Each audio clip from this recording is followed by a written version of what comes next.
Ils sont en train de rentrer en cours et alors distanciation physique et amphi bondé, ça les fait bien rire, jaune, à l'image de Charles William, étudiant à la Sorbonne, qui nous écrit que la distanciation est absolument impossible. Des salles de classe trop pleines, des amphis bondés de 300 personnes qui débordent dehors. Vous trouvez qu'il exagère? Vous allez voir, il nous a envoyé des photos, preuve à l'appui de ce qui se passe depuis quelques jours. La Sorbonne, une des universités les plus cotées de Paris. Avec nous, Amélie Petit-Demange. Bonjour, vous êtes chef de rubrique enseignement supérieur à l'étudiant. Vous allez pouvoir nous expliquer un peu le protocole, tout ça. Bon, on va être clair, chaque rentrée, on voit ces images d'amphi qui débordent. Il n'y a pas la place pour tous les étudiants, surtout dans certaines filières. Mais là, évidemment, avec le contexte, c'est particulier. Oui, tout à fait. Chaque rentrée, il y a des étudiants supplémentaires dans l'enseignement supérieur. Mais en effet, cette année, c'est assez différent, notamment avec le bac au contrôle continu. Il y a beaucoup plus d'étudiants, forcément, qui ont pu intégrer l'enseignement supérieur.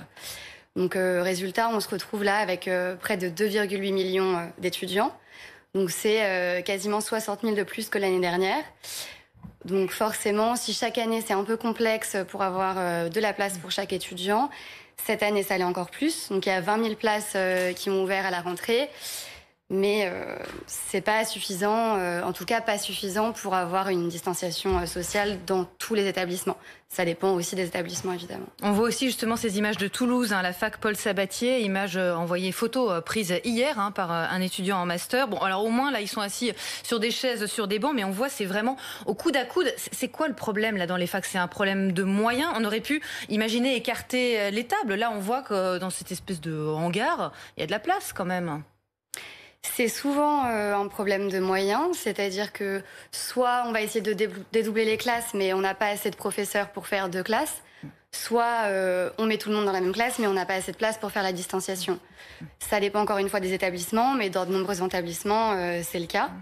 Et le protocole qui a été décidé par le ministère le 7 septembre, c'est un masque obligatoire à l'intérieur et à l'extérieur, et une distanciation d'1 mètre ou d'une chaise, dans la mesure du possible. Parce que là, voilà, c'est pas possible, dans la mesure du possible. Ouais.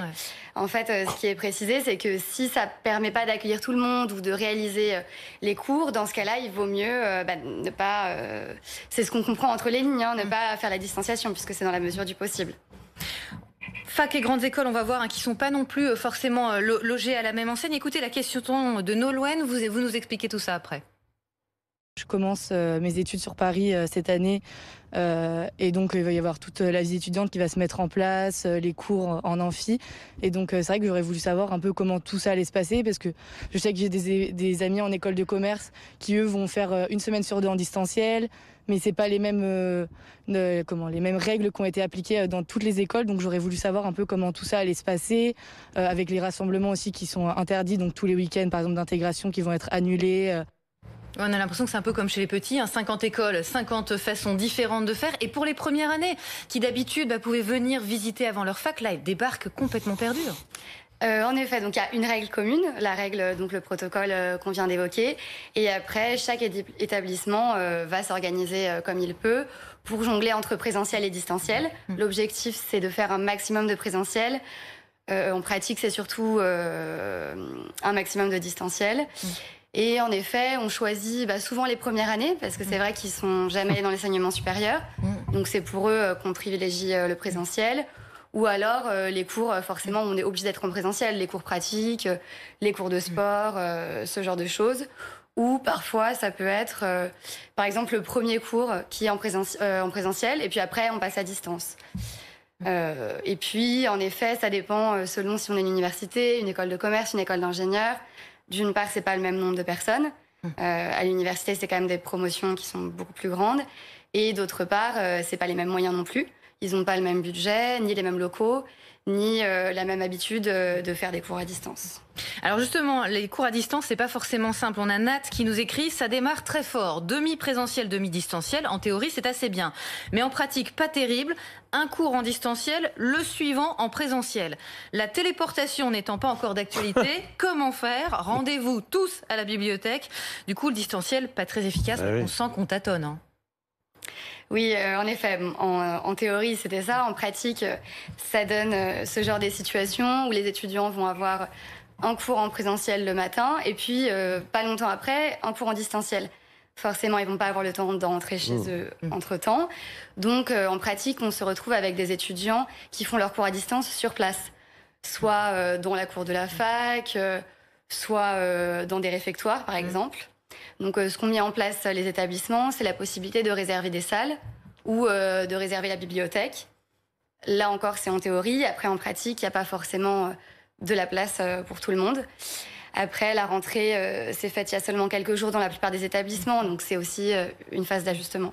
Oui, avec un hashtag qui est déjà apparu, balance ta fac. Pour l'instant, il n'y a pas encore beaucoup de réactions, mais vous le disiez, voilà, ils sont en train de rentrer en cours et de découvrir ce que c'est que les cours époque Covid. Je voulais aussi vous montrer des images maintenant envoyées par un habitant d'Aix-en-Provence, grande ville universitaire. Vous allez découvrir ce qu'il filme en bas de chez lui cette nuit à 3h du matin. Soirée visiblement arrosée, avec le son, ça chante à fond et faux. Bon, c'est ce genre de soirée qui est pointé du doigt par la ministre de l'Enseignement supérieur. Alors il faisait très chaud.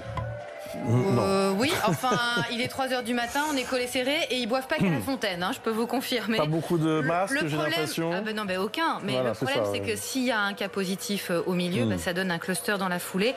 On en est à officiellement plus d'une dizaine de clusters liés à des universités.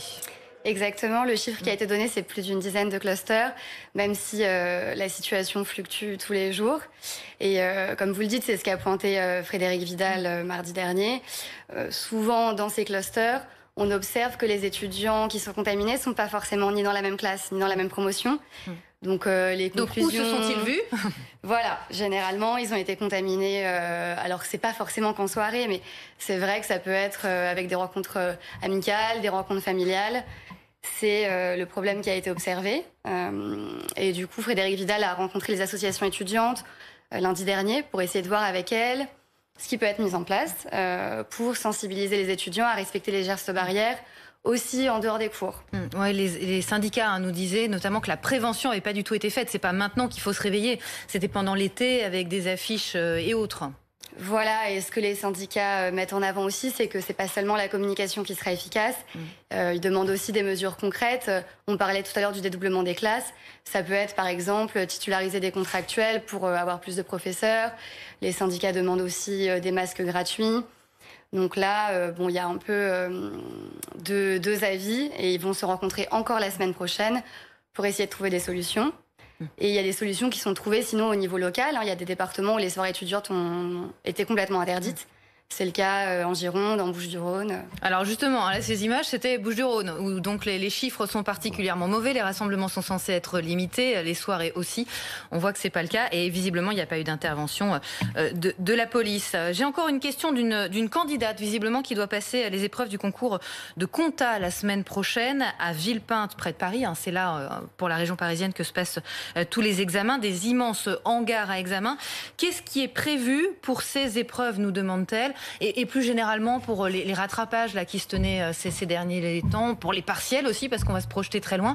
Est-ce que déjà, on prévoit une organisation spécifique ? Alors, il y a un protocole qui a été publié en mai dernier, puisqu'en juillet, il y avait beaucoup d'examens. Là, c'est un peu moins le cas en septembre quand même.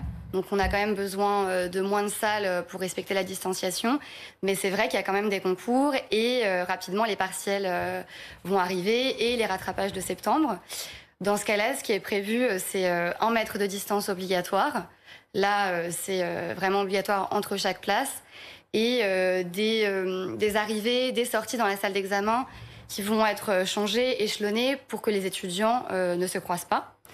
Et il y a aussi un port du masque qui est obligatoire tout le temps lors des déplacements. Le seul moment où les candidats pourront le retirer, c'est quand ils seront en train de composer. Dans un espace clos ? Dans un espace clos, mais avec une distanciation et avec les mesures qu'on connaît, du gel, une aération de 15 minutes toutes les 3 heures. Donc il y a pas mal de mesures sanitaires qui sont mises en place, son propre stylo pour émerger. C'est vraiment plein de détails qui sont pris en compte. Et normalement, ces candidats vont recevoir une convocation avec les mesures sanitaires qui seront expliquées. Bon. C'est bon, vous êtes prêt à aller repasser, je sais pas, un petit master Vu le temps que j'ai passé à l'université dans ma vie, oui, ça va être, j'ai besoin d'y retourner. Oui, j'ai dû y rester à peu près 3 jours. Donc voilà, mais c'est très intéressant parce qu'effectivement, voilà, on a beaucoup parlé des écoles, mais maintenant avec la reprise avec cette rentrée universitaire, il faut aussi se poser des questions et voir comment ça se passe dans ces facs. Voilà, merci beaucoup. Amélie, on aura l'occasion de se retrouver, c'est sûr, de se revoir pour évoquer toutes ces questions. On va voir aussi comment se fait la mise en place au fur et à mesure des jours.